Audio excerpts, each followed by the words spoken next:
Assalamualaikum warahmatullahi wabarakatuh. Nama saya Evi Lutfiana Sari, NPM 19 11 03 02 99, Fakultas Tarbiyah dan Keguruan, jurusan Manajemen Pendidikan Islam, kelas G.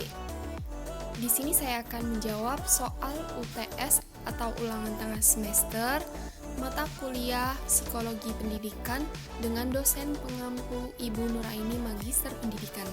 Soal yang pertama yaitu jelaskan pengertian psikologi pendidikan. Psikologi pendidikan merupakan cabang ilmu psikologi yang khusus diaplikasikan dalam bidang pendidikan, yaitu mempelajari perilaku atau kepribadian individu dalam bidang pendidikan. Psikologi menurut bahasa Yunani yaitu psyche dan logos. Psyche yang berarti jiwa atau kejiwaan, dan logos artinya pengetahuan. Jadi menurut saya, psikologi pendidikan adalah ilmu yang mempelajari, meneliti, dan mengevaluasi tentang kejiwaan, baik gejalanya, prosesnya, maupun latar belakangnya. Psikologi pendidikan membahas secara keseluruhan mengenai perilaku manusia dan hubungannya dengan kegiatan belajar mengajar yang berguna untuk memudahkan para tenaga pendidik. Soal yang nomor 2 yaitu apa yang harus dilakukan guru untuk mengembangkan kognitif peserta didik. Menurut saya, yang pertama yaitu memberikan contoh yang baik terhadap peserta didik. Karena jika terjadi sebaliknya, itu akan membuat kognitif siswa lebih sulit berkembang. Sebagai contoh, guru yang mempunyai temperamental atau suka marah-marah terhadap peserta didik, itu akan membuat peserta didik takut dan respon terhadap guru tersebut menjadi tidak baik. Minat belajar siswa pun menjadi rendah. Itu akan mengakibatkan sulitnya berkembang kognitif siswa.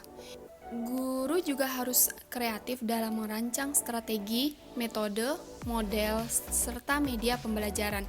Dan guru juga harus menciptakan suasana kelas yang menarik dan membuat siswa lebih aktif, seperti contoh menggunakan teknik psikal respon.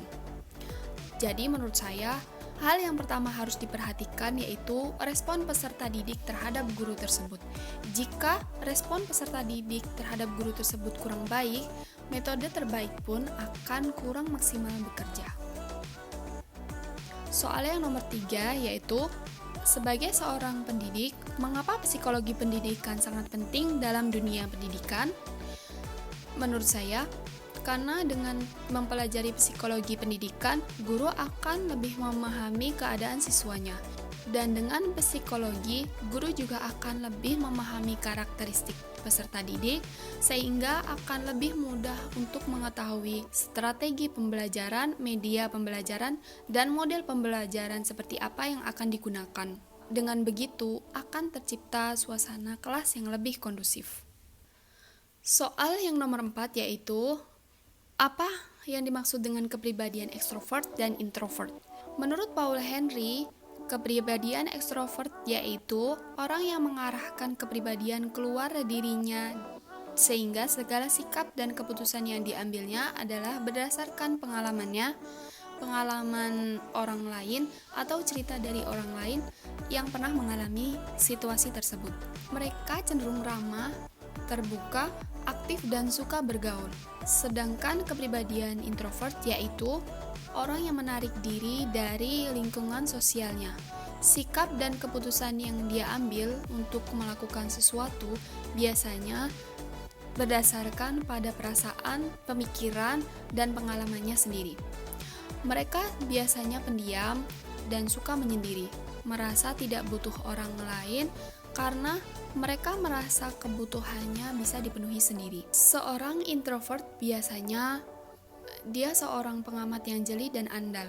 Mereka akan lebih banyak mengamati situasi sekitar dalam diam untuk mencari segala hal yang dia inginkan. Sedangkan seorang ekstrovert, dia tidak akan malu atau ragu bertanya dan berinteraksi terhadap orang lain saat mereka berada di situasi yang belum pernah mereka alami. Seperti contoh, pada kelas baru atau organisasi baru, seorang ekstrovert atau individu ekstrovert akan lebih banyak berbicara, mengenalkan dirinya, atau saling mengenal satu sama lain untuk mendapatkan lebih banyak teman. Berbeda dengan seorang introvert.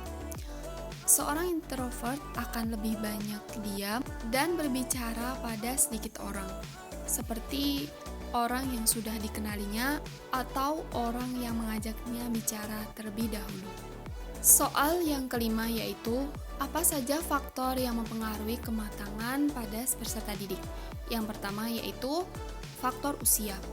Seiring dengan bertambahnya usia individu, pastinya akan lebih matang emosi individu tersebut. Individu akan semakin dewasa dalam menyelesaikan masalah dan juga mengontrol emosinya. Seperti contoh, orang dewasa atau individu dewasa akan lebih bijak dalam mengatasi permasalahannya dibandingkan dengan individu yang berusia masih remaja. Yang kedua yaitu faktor asuh orang tua. Cara orang tua dalam memperlakukan atau mengasuh anak-anaknya akan memberikan pengaruh permanen terhadap kehidupan sang anak. Begitu pentingnya faktor asuh orang tua. Karena sejak kita lahir, kita bersama orang tua akan lebih banyak mengajarkan arti kehidupan kepada kita. Seperti contoh, orang tua mengajarkan cara beribadah dan selalu menanamkan kebaikan kepada orang-orang. Hingga kita dewasa, kita akan selalu terbiasa untuk beribadah dan selalu menanamkan kebaikan. Yang ketiga yaitu faktor lingkungan. Lingkungan di sekitar kita yang mendukung keseimbangan fisik dan mental. Seiring berjalannya waktu, kematangan emosi akan berkembang. Karena sangat penting faktor lingkungan dalam kematangan.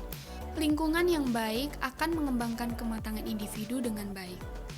Seperti contoh pada lingkungan kelas. Permasalahan yang ada pada kelas harus diselesaikan secara bersama-sama, seperti dengan cara musyawarah mufakat. Dalam musyawarah mufakat tersebut, individu akan dituntut dengan berpikir bagaimana cara menyelesaikan masalah tersebut. Dengan musyawarah tersebut, individu akan mengutarakan pendapatnya dan itu membuat dia berpikir bagaimana cara menyelesaikan permasalahan tersebut. Dan juga individu tersebut akan lebih menghormati orang lain dengan cara mendengarkan pendapat orang lain. Sekian jawaban dari saya. Apabila ada salah kata, saya mohon maaf yang sebesar-besarnya. Saya akhiri, wassalamualaikum warahmatullahi wabarakatuh.